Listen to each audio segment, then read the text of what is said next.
Hello and welcome to Mindful Monday. I'm Daphne Lee.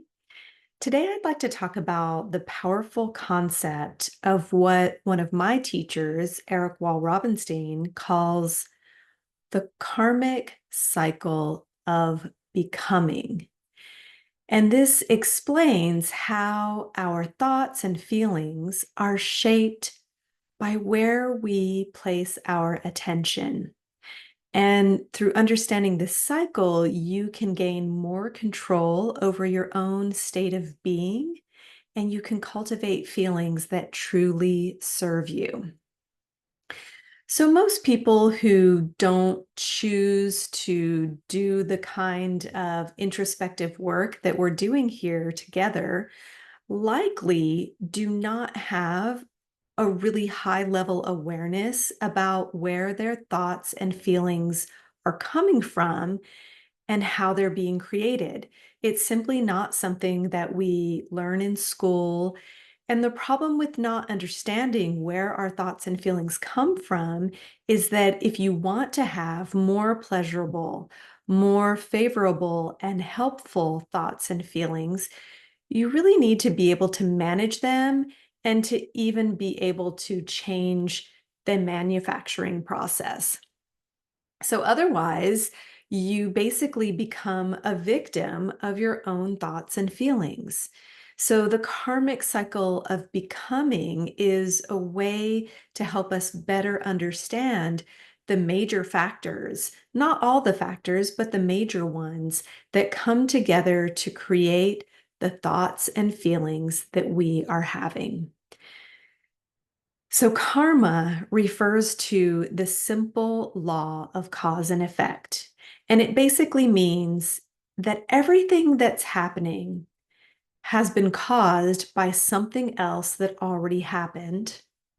And also that whatever is happening right now becomes the cause for something that will follow in the future. It's cause and effect. And today we're specifically looking at the cause and effect of your own state of being. And so the question we want to start with is, why do I feel bad? So, for example, why am I anxious or why am I feeling stressed? So, when we look at that question, I want to start with where a lot of people get confused. And that is thinking that I feel bad simply because of external circumstances. Maybe it's that somebody else was acting like a jerk, or I'm feeling bad because the stock market crashed, or a politician did this thing that I don't like, et cetera, et cetera, et cetera. But that's not really the full picture.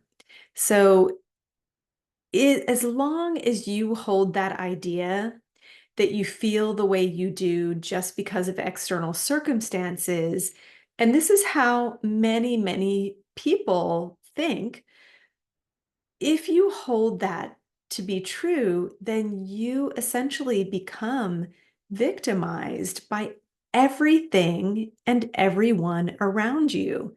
And then your only hope of feeling better is to try to control everybody and everything around you. And we know that that's simply not possible. We can't control others.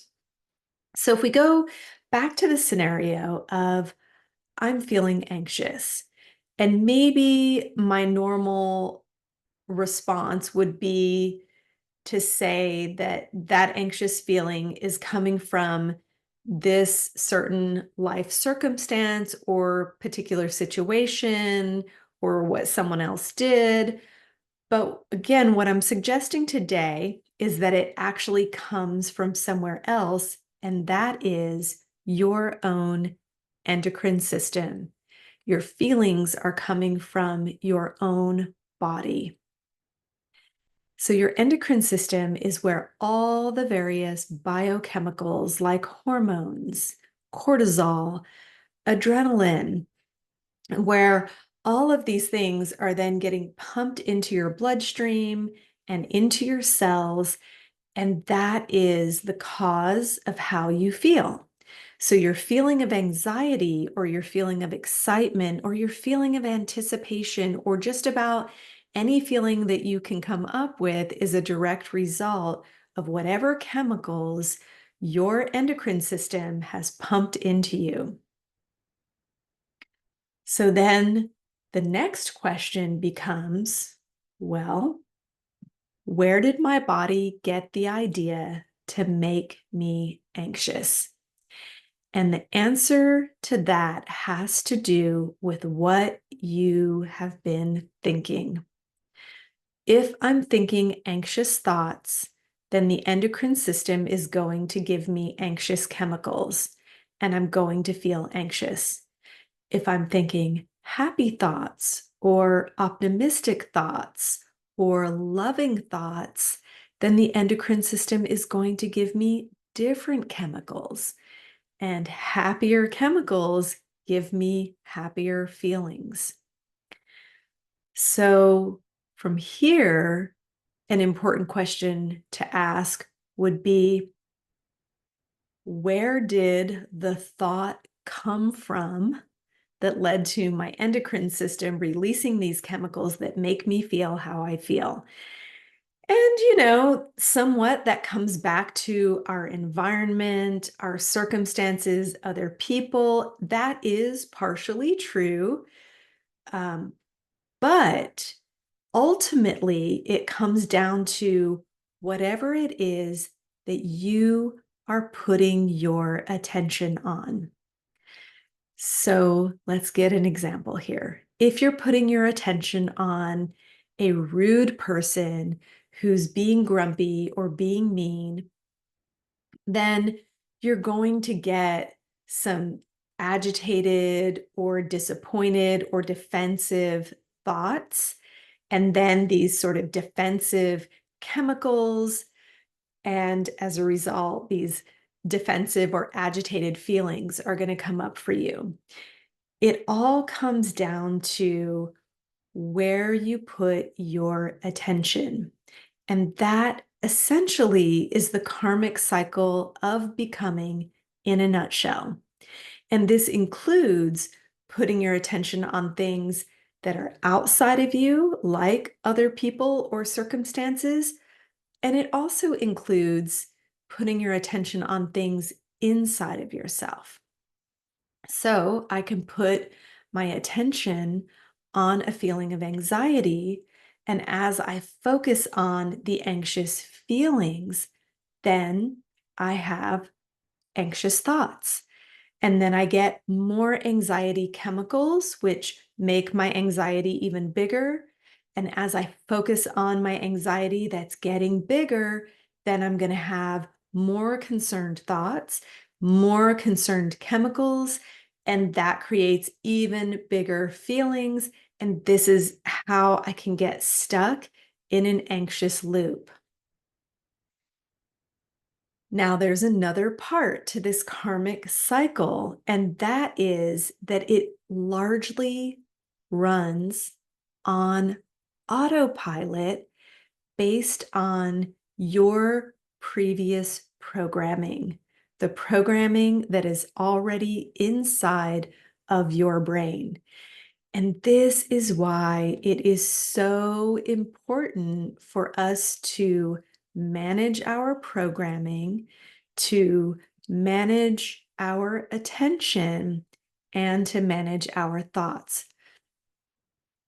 But here's something that's really, really important.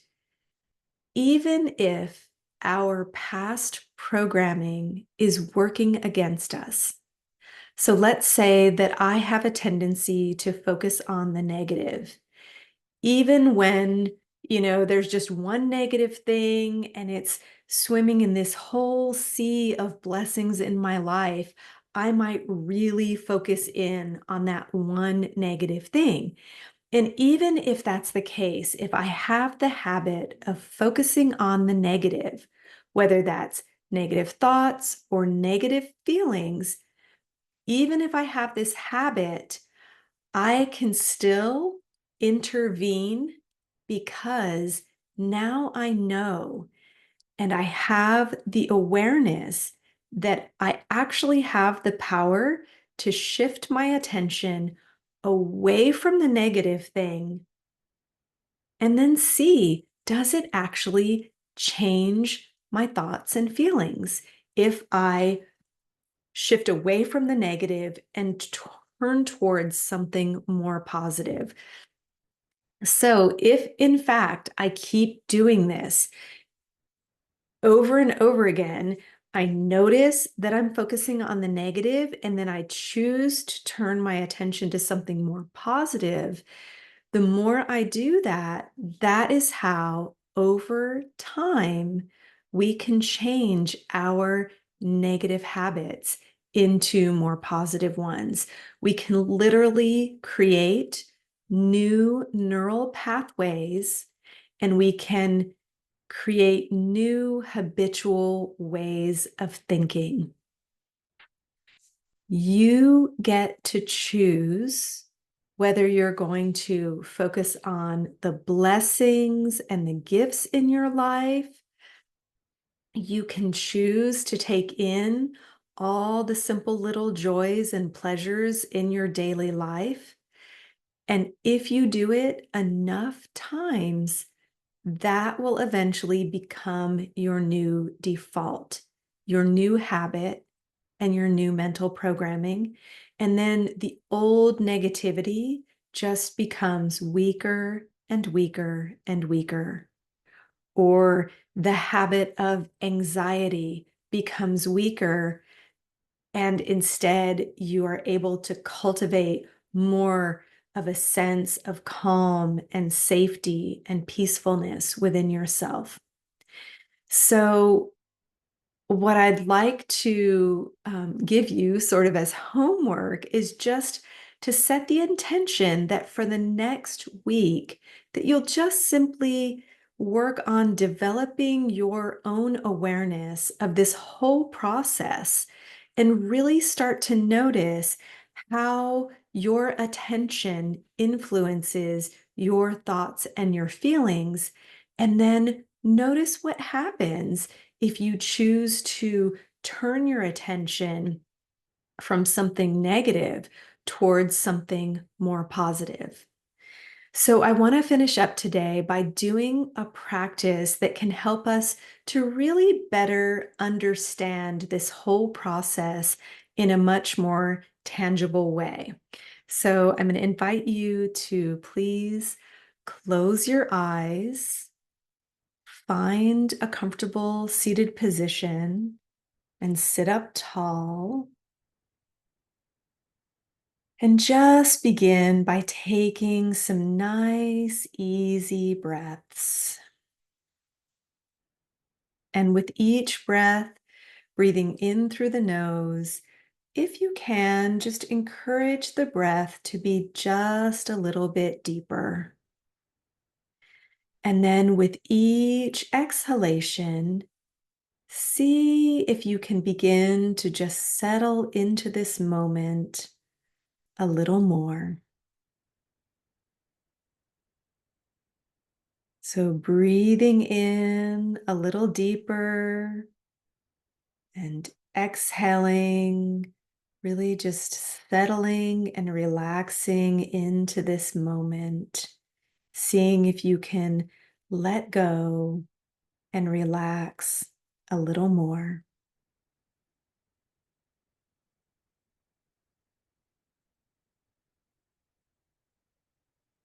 And as you remain relaxed, I'd like you just to be interested in the cause and effect of how thoughts arise.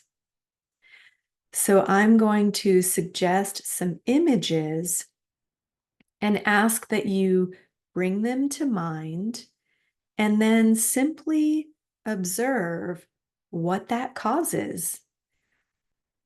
As you bring these images to mind, notice whatever comes up next in your awareness. So the first image is a calm ocean with a beautiful sunset.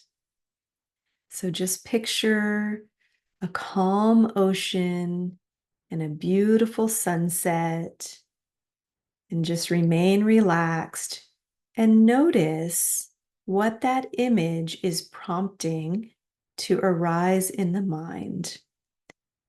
Calm ocean, beautiful sunset.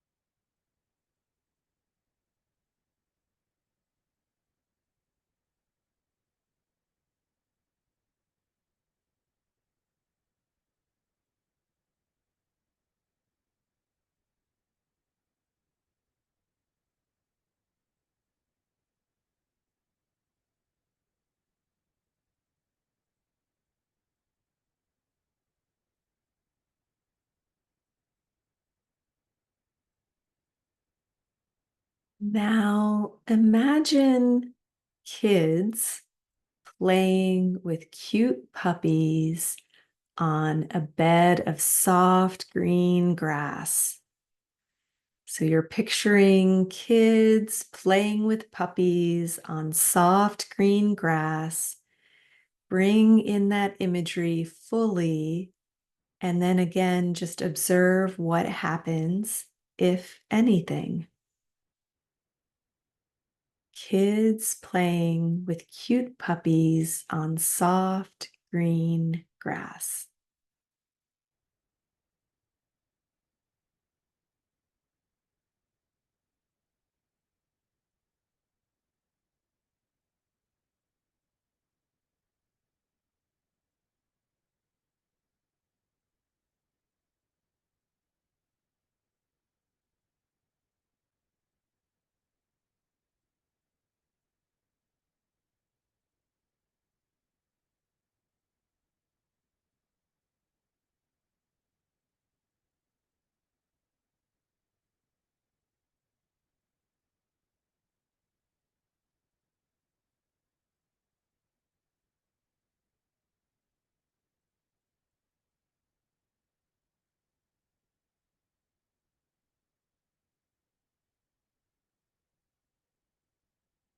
Next, I'd like you to imagine a presidential election.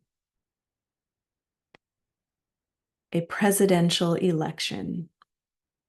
And you can simply watch the response.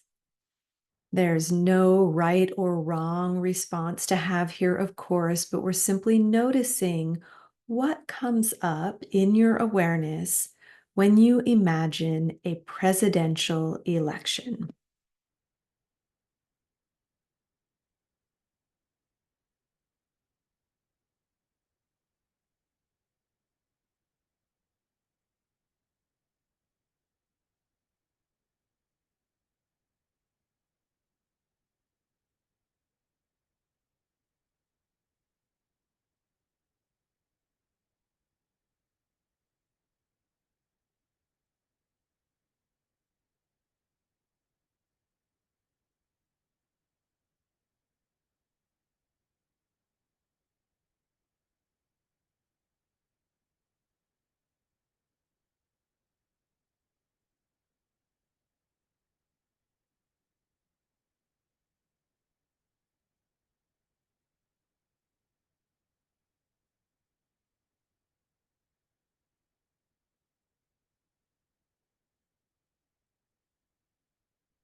So now I'd like you to shift your focus again and imagine that you're looking at shooting stars that are streaking across a starry night sky.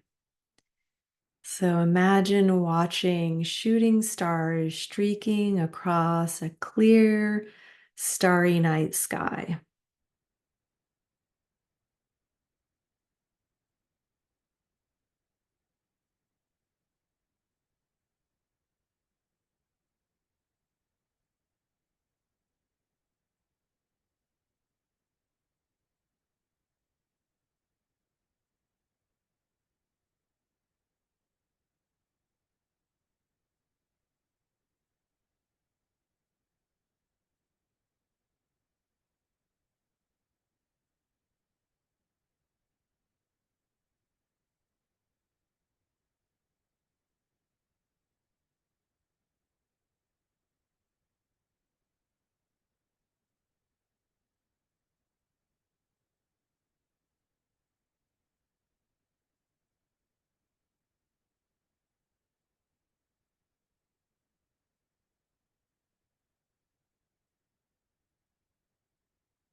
Now imagine that you've just received a stern, disapproving look from one of your parents.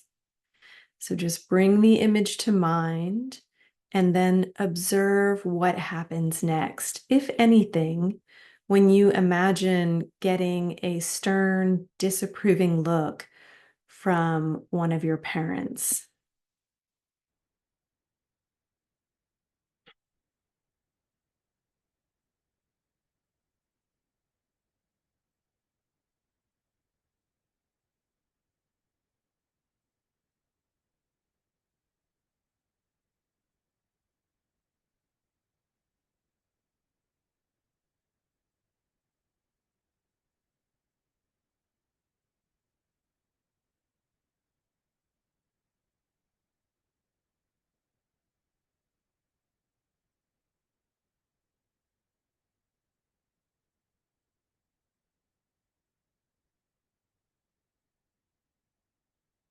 So, as you continue this practice, I really want you to just call to attention how much impact the suggested image has on what comes next, and how you may end up thinking about things, maybe even remembering things that you wouldn't have necessarily remembered or thought about were it not for the suggested image.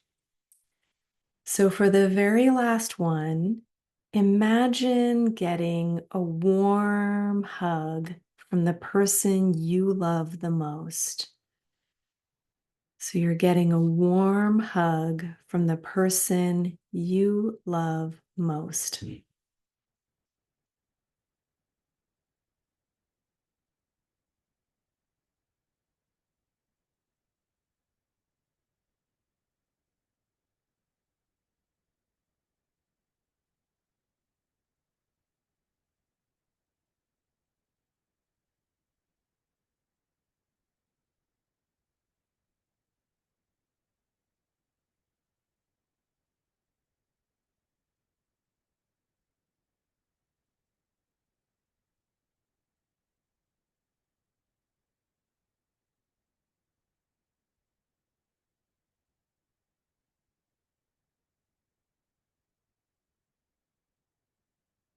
Alrighty, so now simply bring your attention back to the present moment. Maybe feel the weight of your body against your chair. And when you're ready, slowly open your eyes.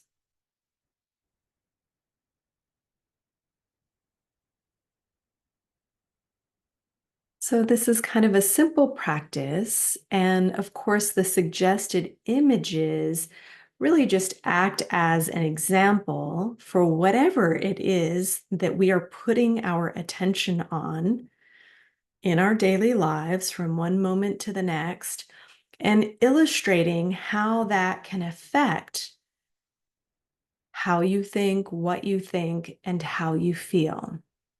So, this is something you can begin to just get really curious about and interested in this week. Because if you're unaware of where you're putting your attention and you're not consciously managing it, then you may actually become a victim to whatever it is that your attention tends to trip over in your daily life.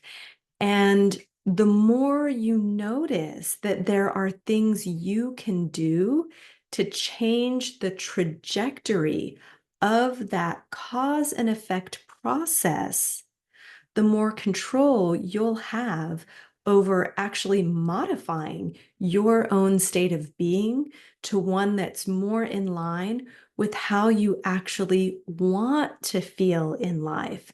Perhaps things like being calmer and more at peace or happier. And so, in this way, you can actually cultivate feelings that serve you. And as a byproduct of that, that also serve the ones you love. So, thank you so much for joining me today. I hope you have a great week, and I will see you next time. Bye bye.